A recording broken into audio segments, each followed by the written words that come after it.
welcome everyone. So I'm Rachel Justice, and along with Jillian Levinson, we are the co-leaders of Woman to Woman. Many of you know us from our many Zooms, know us from our live events, or have spoken to us on the phone. And it's just so wonderful to be able to put faces with names. And also we feel incredibly grateful that we're able to be here in person. We don't take that for granted. And as you all know, the goal of these events is not just wonderful food and not just a great speaker and education, but really to be with our community. That's what Woman to Woman is about. It is about creating a community for women with gynecologic, it's about creating a community for women with gynecologic cancer. And we could not do that without all of you, and especially without our wonderful survivor volunteers. All of the survivor volunteers could just stand up for a minute, the Woman to Woman volunteers.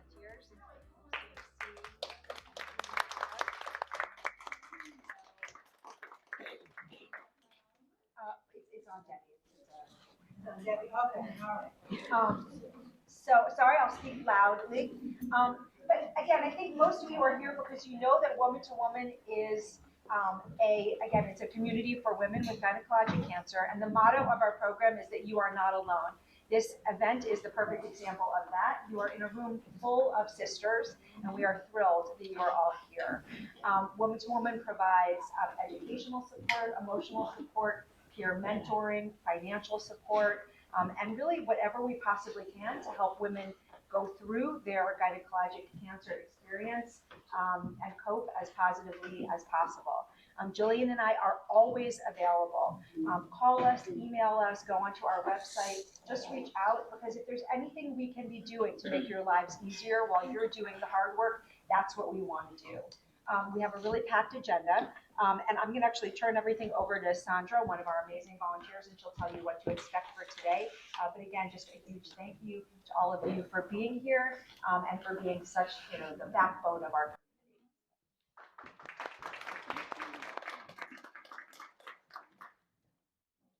Hi, welcome. I have to speak louder. Welcome to Woman to Woman 24th reunion. I'm Sandra Wayne. I'm a survivor and a volunteer for Woman to Woman. And thank you all so much for coming here. We're so happy to be back in live. So we get to be here, get together, meet friends, and listen to our great speakers. And today we're very excited to have Miss Debbie Bessen, who's going to share her insight of how gut health is impacting our whole life and how to choose food to improve our overall health. So after the presentation and discussion, we're going to take a short break, and while you can make yourself a plate and drinks, and then make some new friends. And then there's a courtyard if you need some outdoor air. You can get through that door. Also, what else do we need? Oh, and then after the break, we'll come back. We'll have some energetic young people who are going to lead us some fun activities and games. Yeah. And then on your way out, don't forget that our little thank you gift on your way out. And hopefully you'll enjoy this morning with us. And thank you so much for coming here. And let's welcome Miss Debbie. Thank you. So first of all, thank you so much for inviting me, Jillian and Rachel and the volunteers. Very passionate subject of mine. Just a little bit about me. I work at Holy Name Hospital in Teaneck, and I was in oncology for many years. I worked with Dr. Lewin and other doctors there. Many years ago, when my 23-year-old twins were 12, one of them was diagnosed with celiac disease. And because of him and more testing, another one of my kids were diagnosed with celiac disease. So I kind of jumped into the whole gut thing, and the exploration was amazing because it wasn't just celiac disease. It's not just IBS, but it's really how the gut and the gut microbiome affects your health and your whole health, actually. So there's a lot of information today, but take it all in. Jillian's going to be emailing you the slide deck so you can actually see it, at another time and review it. But just take it all in, and just get the general message that taking care of your gut is taking care of you. The objectives for today, we're going to define what a microbiome is. A lot of people might have heard that. Has everyone heard what a microbiome is? Well, you will. Understanding the importance of the microbiome to health and your whole body system. We're going to talk about some GI dysfunctions and how to help them, and just lifestyle and diet. I just want to give more attention to the microbiome, to the fact that the Human Microbiome Project, which was started in 2007 and finished in 2016, this was an NIH, National Institute of Health, funded like millions and millions of dollars for just the study of the microbiome. And so now there's all this information that's connecting strains and the reason why the microbiome is important. So I just wanted to give it to a little bit more credit that people are spending money on this because it really is the future. The biggest takeaway from this project that they had was that microbes, so that's all of the bacteria that is in the gut microbiome, the viruses, the bacteria, the all sorts of substances, contribute more genes responsible for human survival, meaning that more connections to your genes than your own genes. So think about that. There's a lot of help that you can create. So what is a microbiome? It's everything. It's the entire collection of organisms, including bacteria, viruses, fungi, and all other microbes. And it's not just in your gut. Actually, you have a microbiome in other parts of your body too, in the skin, in the vagina, and what are the functions of the microbiome? One of the biggest ones is digestion. They break down food and they help with gut motility, and function. It supports the immune system. There's a lot going. 75% of your immune system is in the gut. Did you guys know that? So take care of your gut. Making nutrients. So certain nutrients, one example is K1 to K2 is converted. So if that doesn't happen, it's very hard to get K2. We can talk about K2 later. Protecting against harmful genes. So the good genes will always overcrowd the bad bacteria. You're susceptible to bad bacteria. I mean, we live in New York, in New Jersey, but every human is susceptible to a bad bacteria. So what happens in a good microbiome, the good bacteria will overcrowd that and you won't even notice.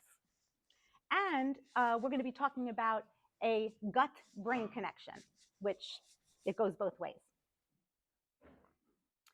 So a lot of people know the term or the sentence, you are what you eat, right? And you definitely are.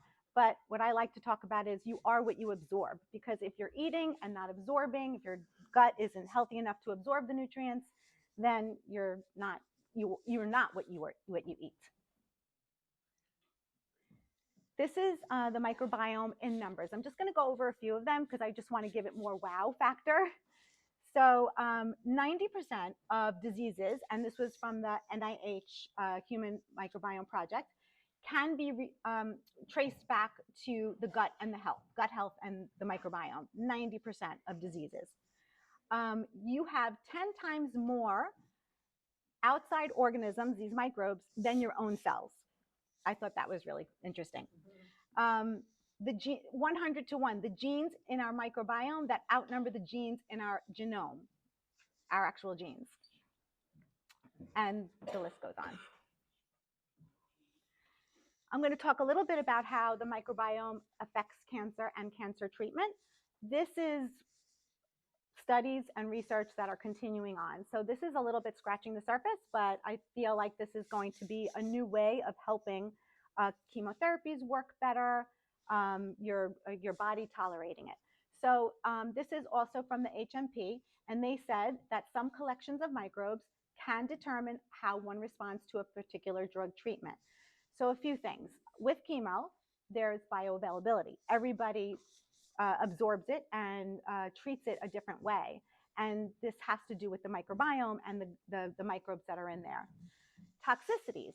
So, some people get toxic side effects from chemotherapies, and it has to be lessened or changed, and that could alter, how you react to or how your cancer reacts.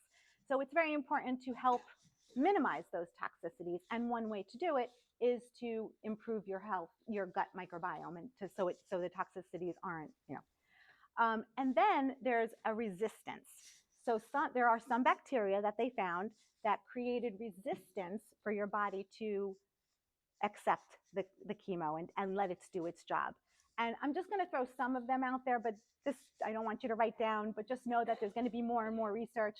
But specifically to endometrial cancer, there were 2 bacteria that they found a lot. I think the number was 85% more of the first one, the Porphyriums, can't really say that, 85% more than someone that didn't have endometrial cancer. So they're looking at that connection, and they found that once they got rid of that, the chemotherapy, everything kind of worked better. And then there's another one too that's just being studied that also has a connection with endometrial cancer. Estrogen metabolism is also something. Estrogen metabolism, a lot of it happens in the gut. So keeping the gut healthy, keeping the estrogen in check, and being able to excrete it when you need to is important, because there is a connection between estrogen and some cancers, a lot of cancers, hormonal cancers. So what does this mean that the microbiome matters? And you're going to hear that a lot. So other studies on animal models have highlighted the beneficial role of commensal bacteria. Commensal bacteria means like the family of all the bacteria in your gut. That the efficacy of chemotherapeutic agents, which just means that a healthy bacteria count is going to make your chemotherapy work better. You're going to learn what dysbiosis is, but just a quick explanation. Dysbiosis is the unbalance of bacteria, so not so great to great. And that can also help. There's studies, you resource them, that it can alter immune system and signaling that can eventually affect gynecological cancers, development, and treatment with chemotherapies. Remember we talked about the gut-brain axis? So there is an actual line from your head to your gut and to your microbiome. Does anybody know about this, about how your mood is reflective of your gut microbiome? So the vagus nerve is a nerve that goes from your brain all the way down to your gut. It's the longest nerve that communicates with all of these symptoms. And when you are nervous, it's going to affect your stomach. And opposite, if you have a compromised stomach, it's going to affect your mood, your sleep, a lot of things that have to do with the brain. And this is very well researched. So you all know what serotonin is. Most people think that serotonin, which is that like happy hormone, is for sleep and for good mood, is in the brain, and it is in the brain. But actually, just like the immune system, most of it is produced in the gut. 75 or more, like 80% of it is produced in the gut. So a lot of people try with brain things, and definitely circadian rhythms, which we'll talk about later, is important for serotonin, but keeping your gut healthy is also, because it is produced in the gut. So there is a two-way. Happy gut, happy brain. Can't say that enough. Yes, sorry about that. So there's 3 major gut issues. There's dysbiosis, there's intestinal permeability, and there's inflammation. Everyone, I'm sure, knows what inflammation is. Everyone has it. Everyone has the other 2. We're going to explain. So dysbiosis is an imbalanced microbiome. It's just a fancy way to say that. And there's several ways which that can occur. Does anybody hear the acronym SIBO? That's like a popular thing now. It stands for small intestinal bacterial overgrowth. And it is exactly what it sounds like. It's an overgrowth in your small intestines of bacteria that you don't want over the ones that you do want. And that is a very common thing now. There's many reasons why we get them. I'll get that to the next slide. Another one is an overgrowth of a pathogen, something you might have picked up in water, something you might have picked up in a food. And if your gut isn't healthy enough to take care of it on its own, overcrowd it, get rid of it, then you will get symptoms. Some of the symptoms could be, fever, gastrointestinal issues like diarrhea, etc. Then there's not enough beneficial bacteria. You do have to feed your microbes, and that's going to be the big message that I'm going to send you home with today, is that you have to feed your good microbes. It's very important. And you have to feed them well. And I see that you are feeding them well right now, because I see vegetables on the plates. Then diversity. So there's a lot of things there's diversity and there's richness. And diversity means different microbes, because they all have their way of doing things. They all have their goals. They all have different things that they do to your system. So if some are missing, you might feel that. Why would we get these? They used to say that, and they still say that C-sections, meaning if you were born a C-section baby, that you didn't get the proper microbes going through the vaginal canal.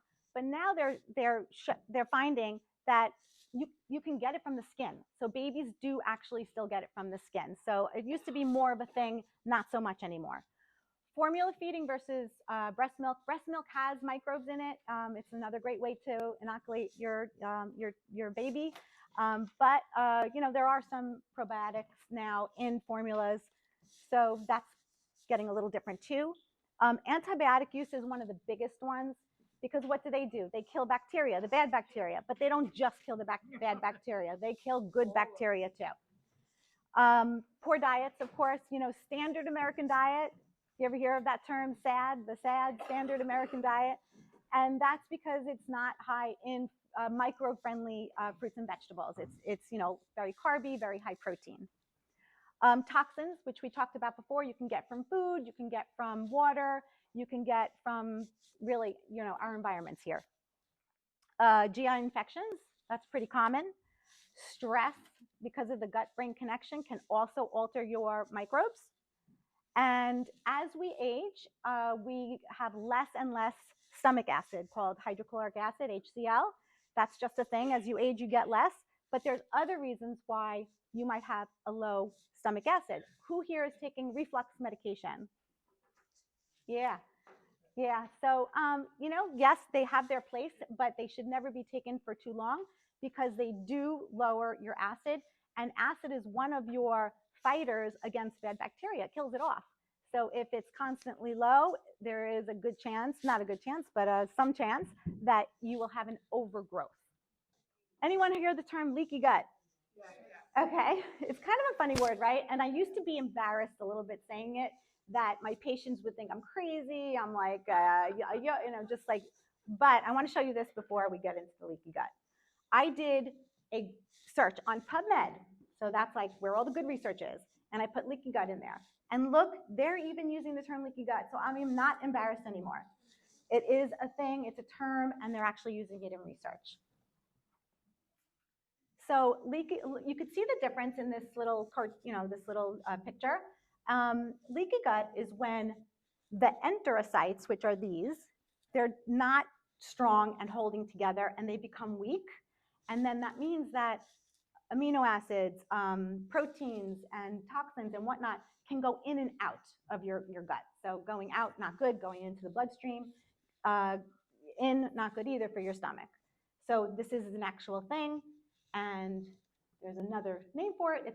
The proper name is called increased intestinal permeability.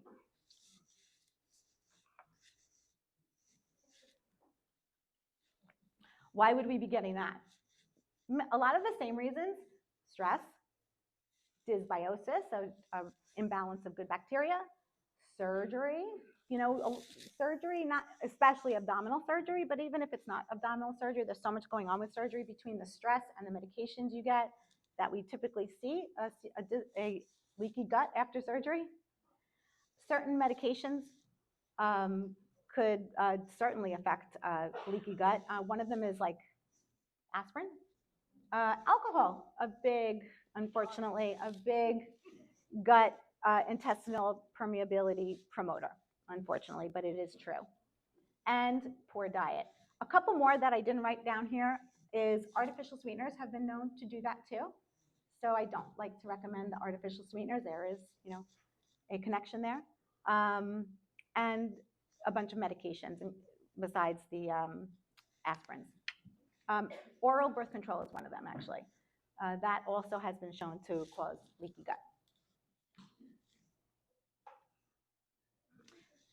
Yes.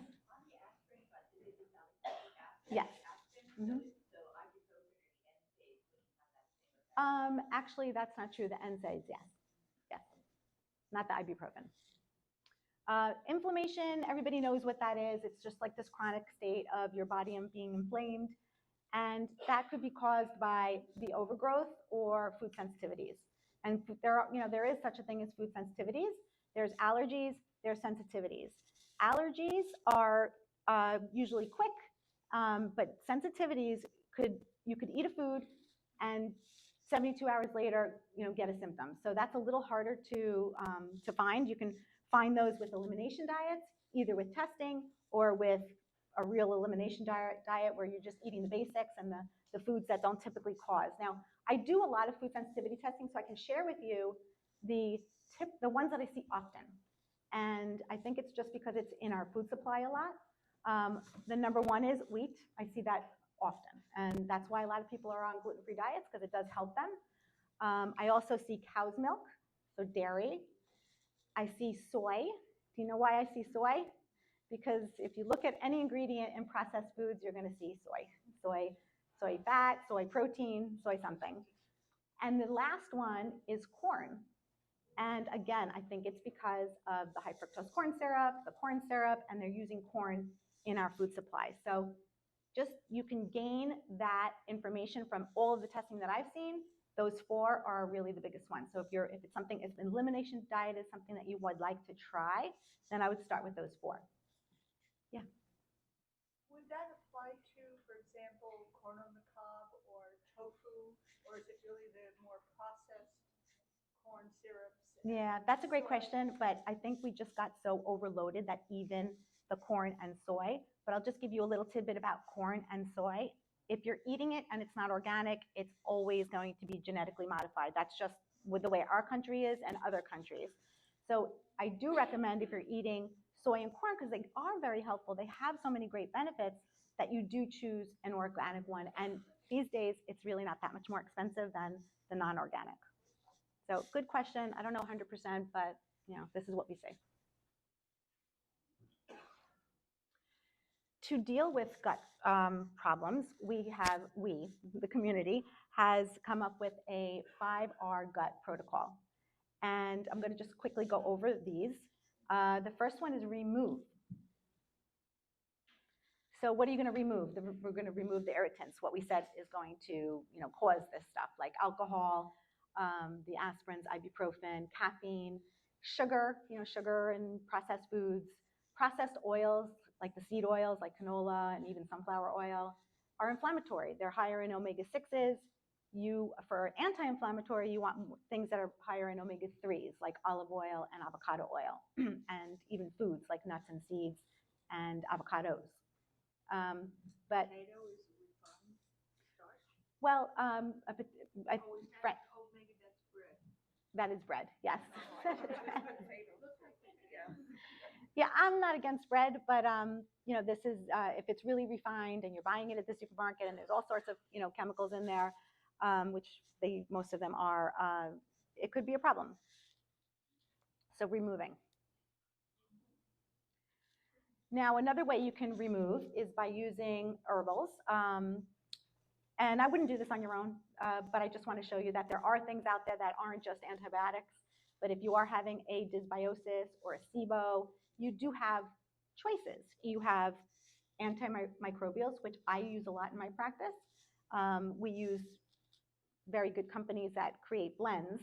I would never just say, just eat some garlic, just have some oregano oil, because there's a dose to all this. And these companies did a lot of research that showed that their oils and the typical antibiotics that they use for SIBO are one and the same. They have the same outcomes. So just know that they're out there. And it's not just coconut oil, allicin, or oregano, but also berberine, which is a really great herb to help support short chain fatty acids, which we're going to talk about. The second R is to replace, because if you're in that state, you most likely have digestive issues that you need help with.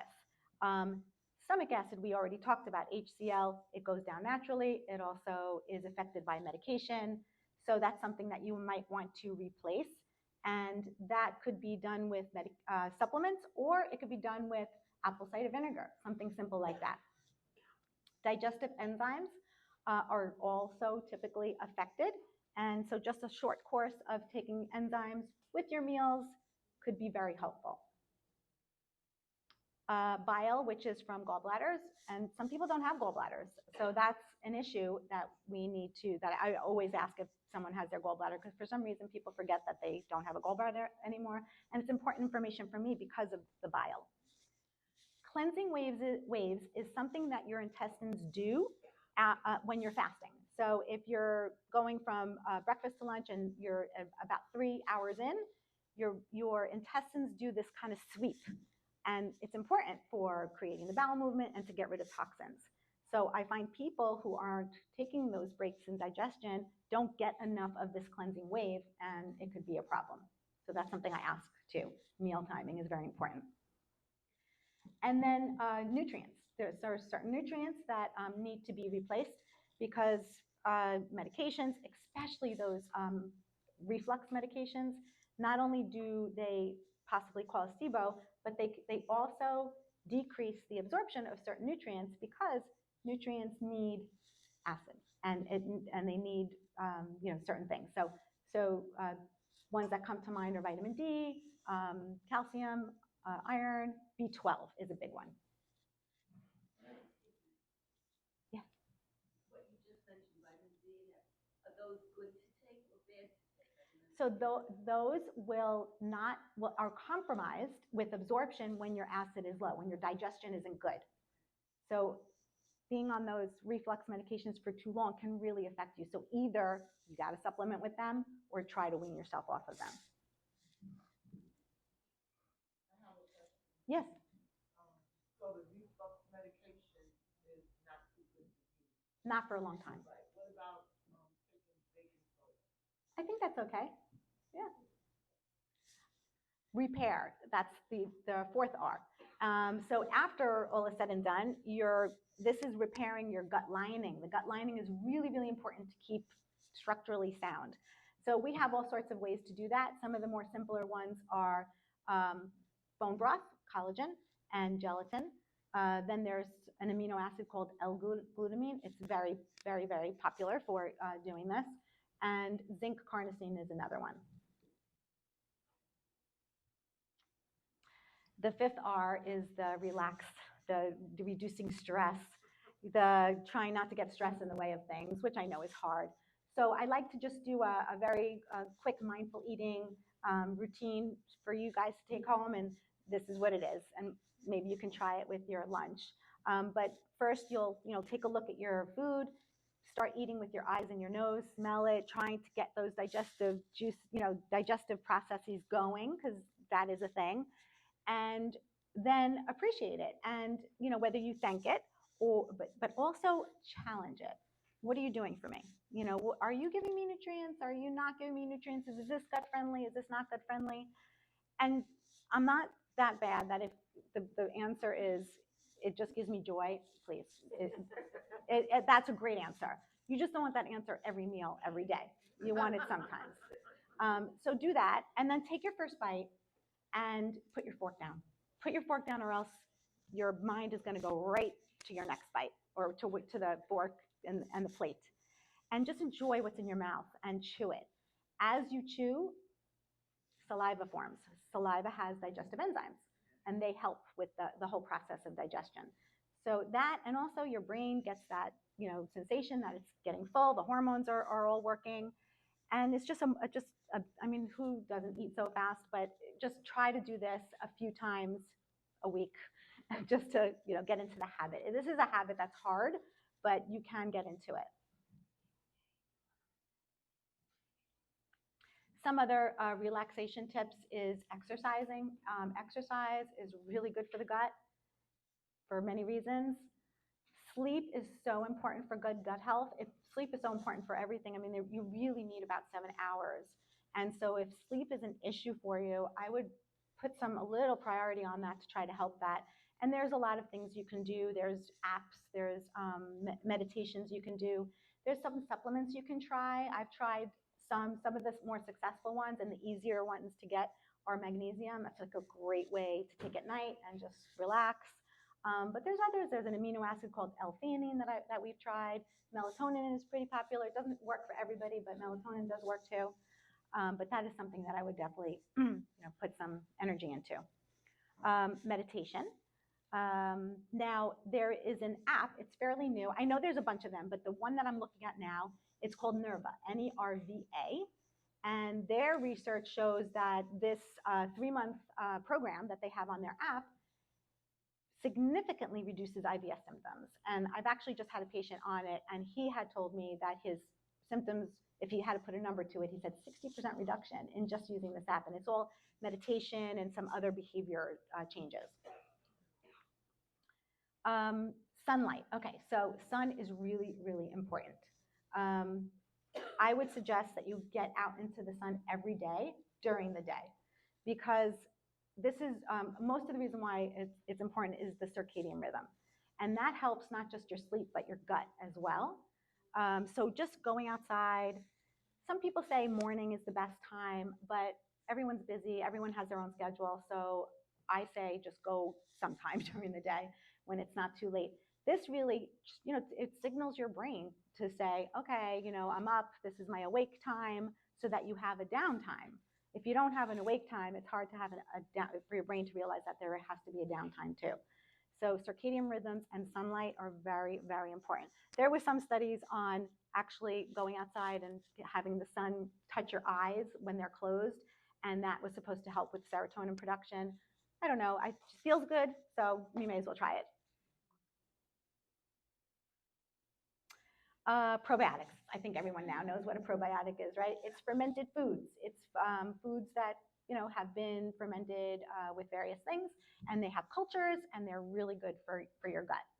Some of the more popular ones are kimchi. Does anybody eat kimchi here? Oh, good, because I'm going to show you how good it is. Pickles, but fermented pickles. So not every pickle in the supermarket is going to be fermented. In fact, most of them aren't, unfortunately. And of course, the more expensive ones are. I found them in Trader Joe's. Oh, actually, that's sauerkraut. I found Trader Joe's sauerkraut is fermented. There's a brand called Bubby's in most of the supermarkets that are fermented. And you can make your own. It's not hard. We wanted to try to we thought for half a second to do a project with you guys to ferment our own pickles, but it really was a little too much undertaking. So I have a quick video at the end just to show you how easy it is. Mm-hmm. How do you know whether it's fermented? Like, where do you find that information? Oh, it'll say it on there. Cultures. It will say it on. If it's vinegar, it's not fermented. It's usually fermented with salt, salted water. Kefir. Does anyone know what kefir is? It's a drink. It's like that's really, really high in probiotics. And kombucha. Kombucha. Anyone know what that is? Does anybody ever try the colas, Poppy and Olipop? They have prebiotics in it, which we'll talk about in a sec. So look at this. Okay, so we used to think to get a really high dose, a real medicinal dose of probiotics, you really should take a supplement. But that's before I found out that kimchi, only half a cup, has 11.5 billion, which you probably know that that's a lot. I mean, you see some supplements, that has 50, but just a half a cup of kimchi has 11.5, and it has 6 different strains, which is nice. The kefir has 2.5 billion, and the pickles have 1.3 billion. So it's not just the probiotic supplement. You can get them from food. Many people ask me, is refrigeration necessary? We used to say yes, because you have to keep them alive. But recent studies showed that even dead probiotics are very important and helpful. So you don't have to refrigerate them anymore. And that's nice, because then you could take them wherever, it's not a wall of you taking your probiotics. Here's the prebiotics. So prebiotics is what your probiotic creatures, I'm going to start calling them gut buddies instead of microbes because I feel like that's friendlier. So gut buddies, the good guys, love prebiotic starches. And where do you get those? I'm going to show you. In many foods. It's really fiber. So fiber is what your gut buddies like. But there's some with more and some with less. Besides these foods, bananas, but in like a green banana.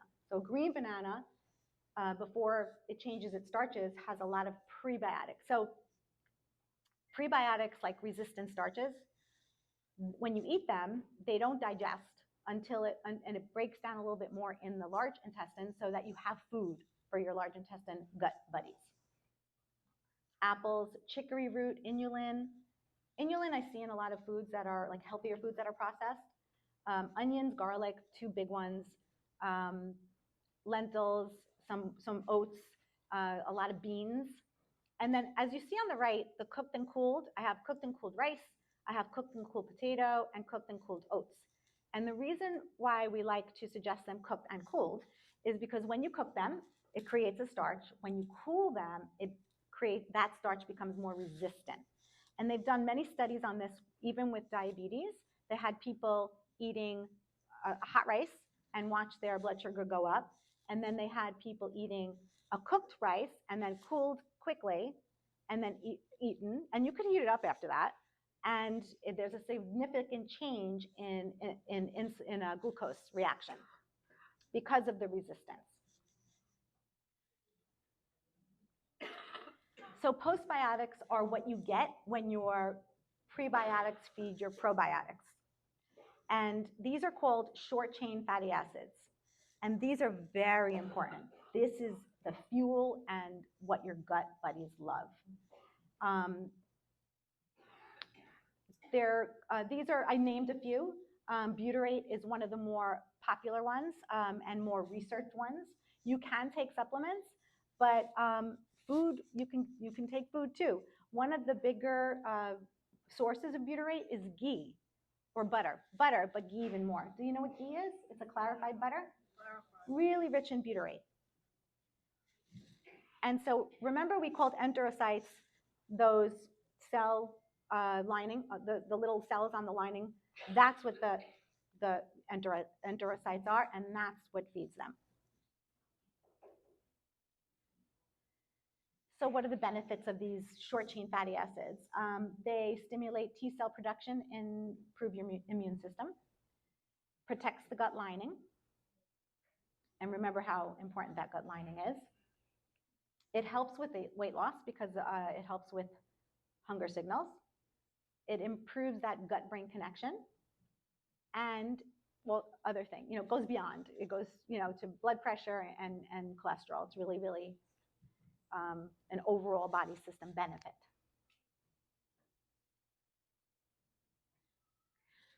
Polyphenols they found recently is an antioxidant, and it's found in a lot of foods and a lot of very simple foods, green tea, chocolate, dark chocolate, coffee, and these are shown to be very, very helpful for the gut microbiome. They feed the good bacteria, they improve the gut buddies.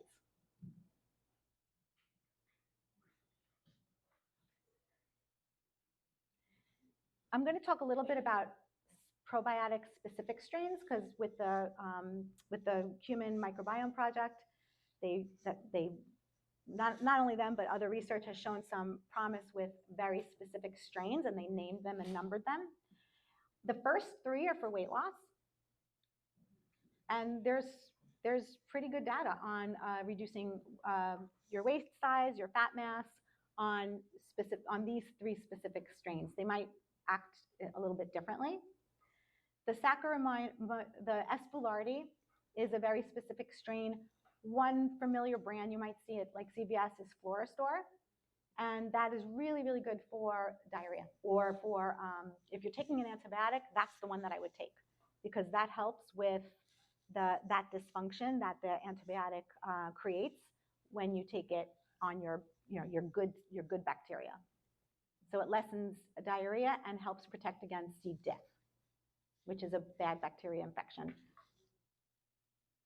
Akkermansia mucinophilia. Anyone hear of that? That's the new special one. Anyone? No. Yeah, you're going to hear about this one. This one is mostly for weight loss, but other things too. It improves, and glucose metabolism. So, but you can make this on your own too by feeding it correctly. A few more things about Akkermansia.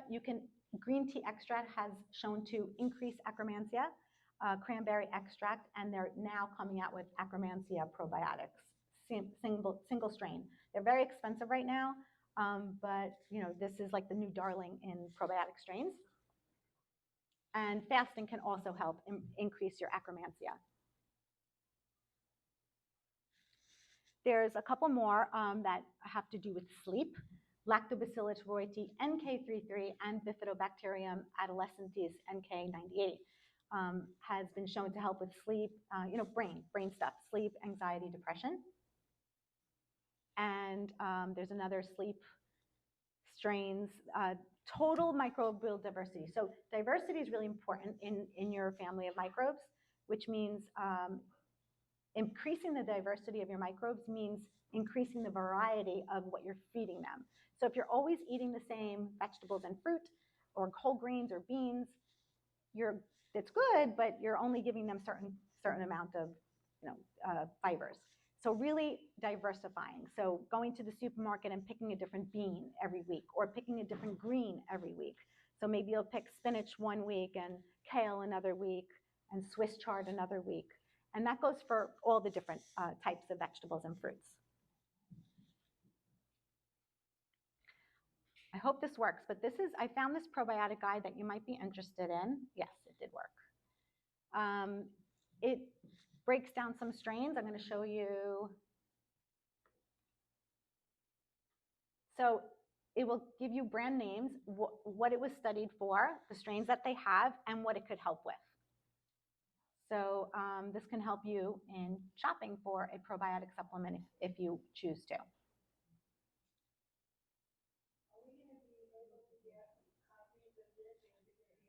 Yes, yes. I think Jillian's going to be emailing you the slide deck.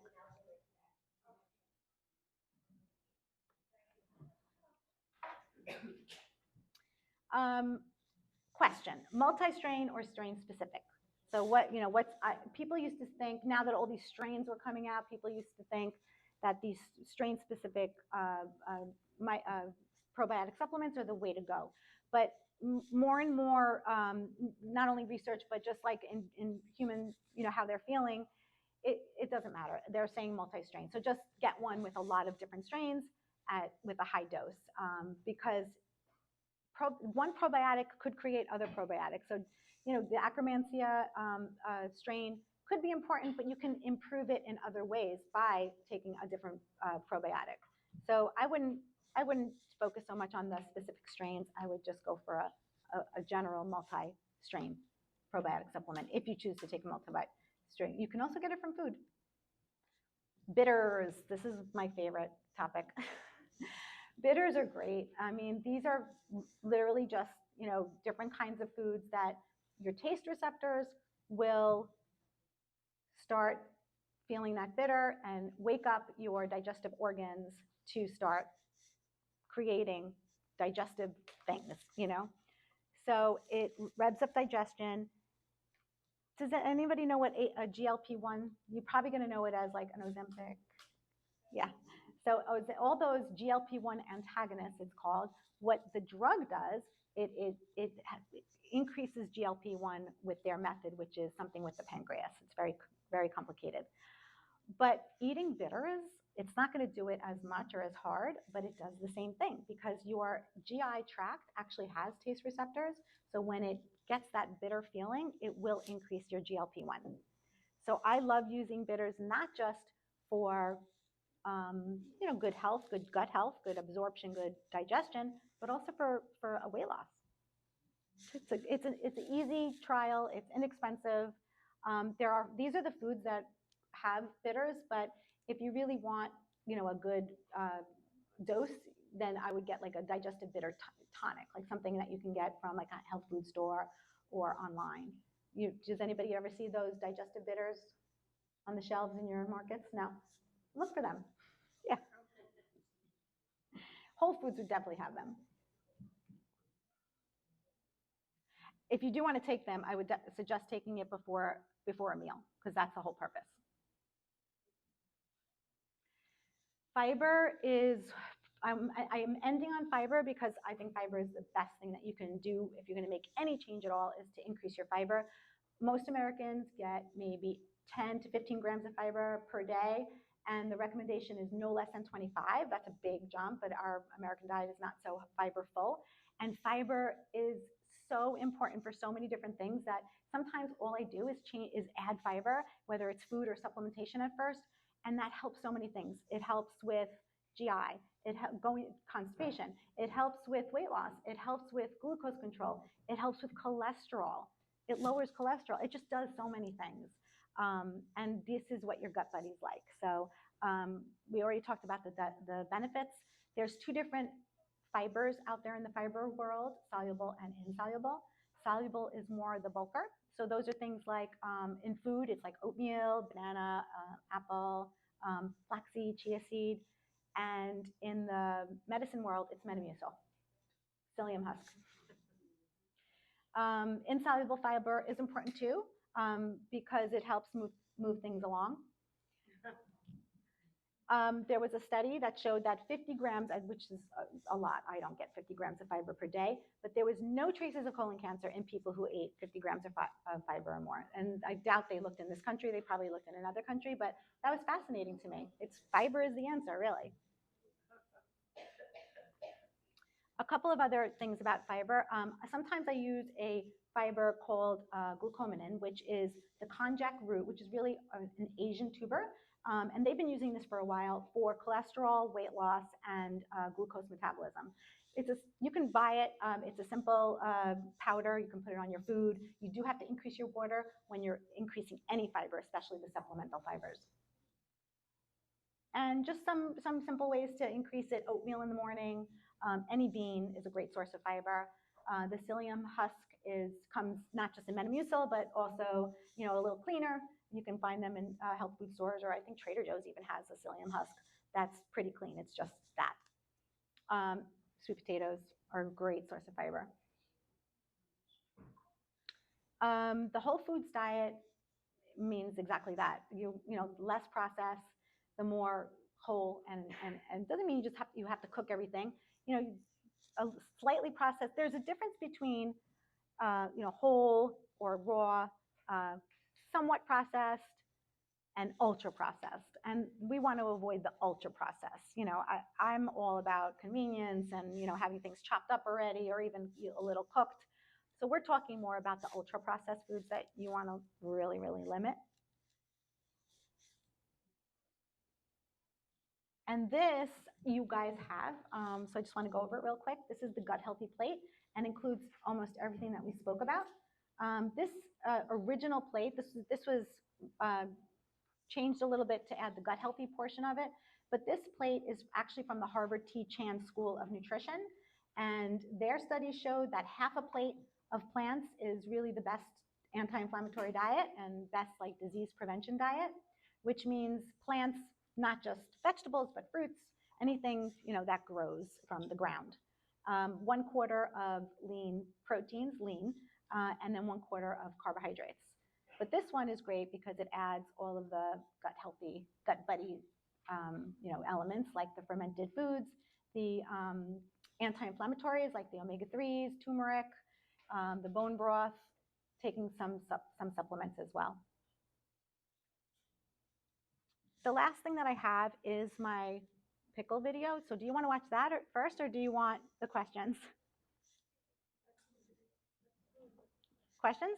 In terms of the questions after they ask, can you repeat them so everybody Yes, can hear? definitely. And also just in terms of any supplements or change in diet, just review it with your medical team to make sure that what you're doing is okay with the medical treatment. That's a great point. Everyone is different. So what I gave you is very general. It's not, so she's right, you're right. Talk to your healthcare provider. Yes? Yes, I have a quick question. I'm on the high blood pressure medication, and she changed my doctor changed the medication like a year ago. I noticed that my sleeping habits have changed totally. For the worse? My sleeping habits. I mean, I sleep 4 or 5 hours, so I'm not following what you suggested. At least 8, 9 hours of sleep. So I can't leave the high blood pressure medication. No, of course not. So the question was about sleep and how can you improve sleep even though a certain medication is probably affecting it. That's what you're saying? Yes.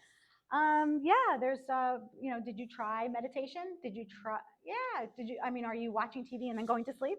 You need some. I watch TV and I fall asleep, but then I wake up at 3 in the morning. Yeah, that's not the best practice. You need a good sleep hygiene, it's called, sleep hygiene. So you need to really get into a good sleep pattern, so that your brain is going to say, okay, now I'm going to sleep. Watching TV is not the best signal for your brain to say you're going to sleep. So shut that off, read a book, do some meditation, a little like yoga, and drink some tea, some chamomile tea. Like that's really important. Yes? If we're eating some dairy, is organic good enough, or does it have to be grass-fed? The question was dairy, eating, I guess, cheeses, and is grass-fed. Yogurt? Yeah, anything. Is organic good enough or grass-fed? So organic usually means grass-fed. It does, no? No. I think a lot of organic, they're feeding the cows like organic feed, so it's not really grass-fed. Yeah, I'm not going to be able to totally answer that question, but grass-fed and grass-finished. So there's grass-fed, but there's also grass-finished. Is healthier. It's better. I saw today there's a new movie coming out. Did anybody ever see years ago Food Inc.? Do you remember that movie, Food Inc.? Food Inc. 2 is coming out. I just saw it on the news this morning. Yeah, so maybe we can get our answers there. Another quick one. Yes. The like yogurt and kimchi and stuff, are we killing the good bacteria if we put it in our food when we're cooking it? Like, does heat kill those? Heat does kill, but remember I said that the dead ones help us anyway, that we're finding, so not such a concern anymore. Okay. Yes? For somebody who's actually smaller, how would fiber be helpful in gaining weight?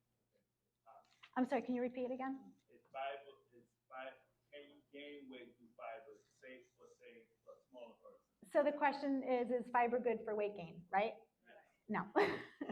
No, if anything, the opposite, because it fills you. It fills you so that you stop eating. That's why I like it. So I would concentrate on some other macros like carbohydrates and healthy carbohydrates and healthy proteins for weight gain.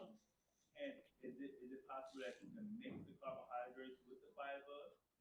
Well, most carbohydrates have fiber, but I wouldn't just concentrate on the fiber number. Like I would just concentrate on the total carbohydrate if you're looking to gain weight. Yeah. Is there a certain way to combine your food? Like, do you eat certain things in pairs? Someone had mentioned that years ago, and I lost track on that. Like, don't eat your starch with your meat, or you eat your meat with your vegetables. So the question is there any pairing of foods that's important? Yeah, that's always been a thing. It is important if you're looking to stabilize glucose. Yes, absolutely. Because you don't want to have just carbohydrates. You want to pair that up with high fiber foods, healthy fats, and protein, because those three help lower your glucose control. Other than that, doesn't matter, really. And that time of day. Time of day is important yes. So you don't want to eat within 3 hours of going to bed for digestion. You'd like a nice fast from your last meal to your next day's breakfast. Your body really does need a break, and it helps you sleep too because your body's not working. So timing is important. You're welcome. Hi, I've seen a lot of talk about additional protein especially for women lately, that we don't get enough in our diet and it increases muscle loss. It doesn't help you get stronger. Do you have any view on additional protein powders, or how to increase protein intake with this type of a diet? So the question was in protein needs as we get older, and what about supplementation, right? So yes, as you get older, your protein needs increase because you do lose lean body mass at a faster rate. And that's not something that you want, because lean body mass gives you, the energy, and it's very important for a lot of things. So sometimes it depends on the person, but there's a 30-30-30 kind of recommendation for 30 grams each meal. That's a little hard to do sometimes, especially at breakfast. But I'm okay with protein supplements as long as it's from good sources. And there are so many now that have good sources of protein supplements. Like if you want to go vegan, there's pea protein powders, there's whey protein, which is like the gold standard. And as long as there's no, I like the plain ones that don't have flavor. This way you don't have to worry about how they flavor it. But there's so many great choices out there. And yes, I would be okay with that. Yes. I'm just going back to your protein question. I started using oats overnight. And Overnight oats. Overnight oats, Yeah. and that one pack has 20 grams of protein in one pack, and it's great. It's healthy, it's vegan, it's good. So I'm gonna get protein that way with oats. Anyone else? Yes. You mentioned earlier about taking supplements. Mm-hmm. I read something online that said taking, like for example, B12, you have to take it with something else in order for your body to absorb it. How accurate is that, and is that the case for most supplements? So the question was about, I think specifically B12 and what you need to, or supplements in general maybe, what you need to, how you should take them with food or without food or. No, it was like another supplement that was like kind of like a catalyst for the B12 in order for your body to absorb it. Are you? I don't know that for B12, but there are other ones like vitamin D. Vitamin D and K2 should usually go together. B12 just with acid, just with. So I don't think there's something specific with B12, but yes, there are some supplements that do require that, but not a lot. Not a lot. Yes. What are your thoughts on having a spoonful of peanut butter per day? I love it. I love it. But let's talk about, just like with everything else, let's talk about the quality of your peanut butter. So I always like to talk about quality. So does your peanut butter, when you look at the ingredients label, does it say sugar or corn syrup or oils? If it does, I would just switch to one that just has peanuts and salt, and that's it. Perfect. And one last question. What are your thoughts on blending versus juicing? Blending versus juicing. Blending all the way. Why? Why blending all the way? When you juice, what do you get rid of? What do you get? The fiber. The fiber. The thing I'm so passionate about. Now, do the blender, because that'll keep the fiber in. Yes. You haven't talked about food combining, so that, for example, people say that if you have fruit, it stays in your system if you're having it with a meal and ferments. Yeah. So Food. Yeah. Food. Thoughts about food combining? Yeah. Okay. Got it. All right. No, I don't think there's any validity to that. Except for glucose control. There's no good research that shows that I would have you just eat. No. Gimmick. No. Yes. Is there a supplement that you recommend for urinary tract health? Sure. Yeah. Cranberry. Yeah. I mean, just general health, or an issue. Yeah. A good, that's a microbiome, so you want to keep that healthy.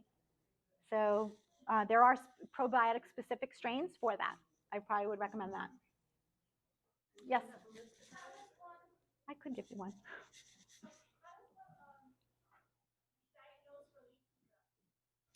Oh, good question. How do you get diagnosed with leaky gut? So SIBO, which is not leaky gut, is easier. There's a breath test. You can go to your gastroenterologist. You take some solution of usually lactulose. You breathe into it every 15 minutes for 90 minutes, and they measure hydrogen and methane. And if it's above a certain number, you most likely have SIBO. With leaky gut, it's a little harder, but I do stool testing, And in my stool testing, we measure something called zonulin. Zonulin. Zonulin is excreted when there is leaky gut. Yes, Robin. Uh-oh. When your gut is in flare-up, SIBO is in a flare-up, I'm always confused. Take probiotic or don't take probiotic during the flare-up? By flare-up, do you mean just inflammation or do you mean just pain? SIBO is acting up and you have to go back to the FODMAP diet. Yes, okay. There's different schools of thought and every person and doctor will probably tell you something different. For me, I would give it a try. I would do a trial and error. Does it make it worse? There's all these different theories about that, and I think it just confuses people. So I don't like to focus too much on that and just do a trial. And digestive enzymes you can stay on long term? Yeah, you can. Mm-hmm. Yeah.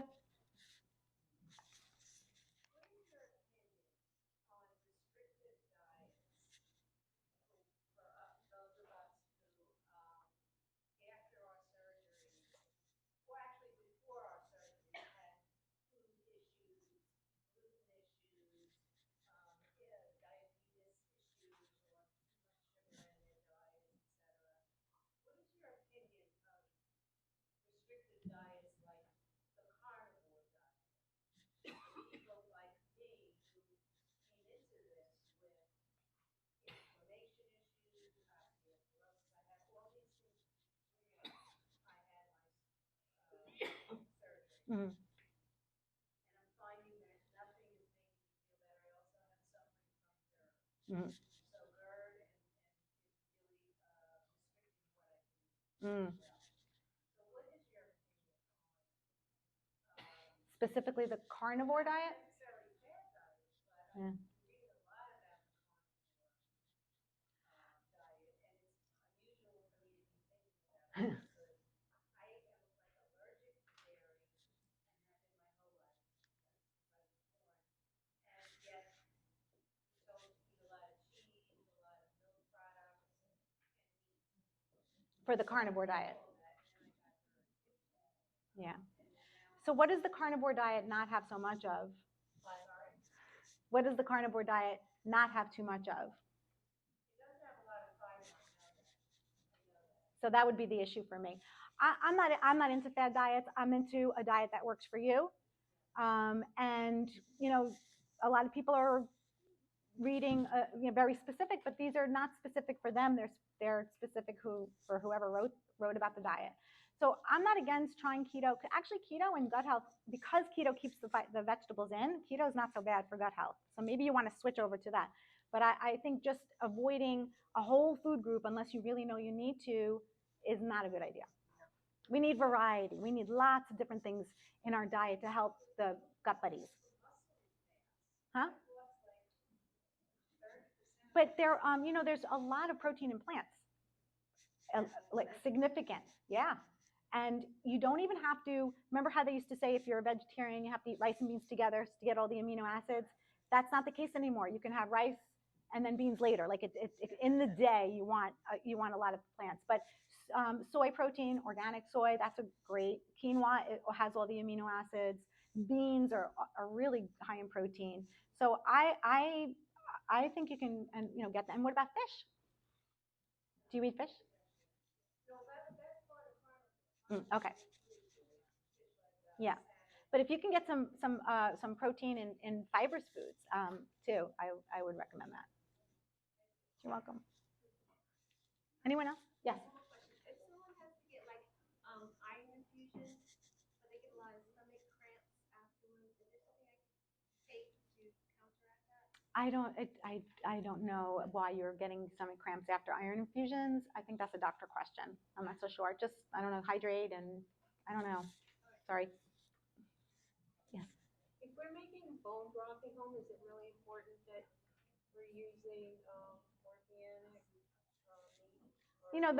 The way I answer the organic question is whatever you're doing frequently, exposing your body to frequently. So if drinking a lot of bone broth, then it should be the best quality, which is right now organic. And if you guys want a really good resource, It's from the Environmental Working Group, which is ewg.org. And they have, every year they come up with a new list of what they call Dirty Dozen and Clean 15. Dirty Dozen is the top 12 foods that have the highest amount of pesticides that are, that they measured. And so those, if you eat those frequently, I would recommend them organic. But on the flip side, you also have the ones that are really low. Don't waste your money. I use it all the time. Are you guys ready for my pickle video? Okay. Okay. Yes. I do drink. I'm not, but I have one drink every night. One drink every night, she's saying. Okay. And I don't want to give that up. And the other thing is, I've never had digestive issues, ever. Excellent. And I've never thought about probiotics, taking probiotics. Does that make sense? You can. You get them from food. Eat some more fermented food. Okay. You're welcome. I picked up this mason jar from my local supermarket. How do I make this? I washed it with soap and water and then microwaved it for 30 seconds to sanitize. To sanitize the lid, I boiled it for about 2 minutes. Yeah. Start with the herbs and spices and put them on the bottom of the mason jar. Start with fresh dill, handful of fresh dill. 2 dry bay leaves. 2 crushed garlic. Do you hear this or no? Sorry. Oh, yeah. And I also made sure to buy them unwaxed. Oh, thank you. Wax is going to prevent the fermentation process. So I stuffed the mason jar with cucumbers, topped it off with a handful of peppercorns, and then I add the salted water. The ratio for the water and salt is 1.5 teaspoons of fine sea salt per cup of water. Make sure that you buy uniodized fine sea salt.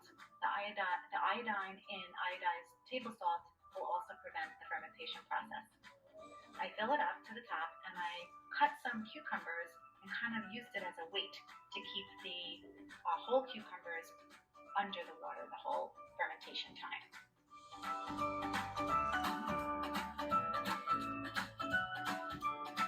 The pickles are ready to ferment. Store them in the basement or some other dry area. Check on them nightly. Give it a little burp or let some air out, and I'll see you in about 5 to 7 days. Hi, so it's been 6 days, and I have a perfectly fermented jar of pickles.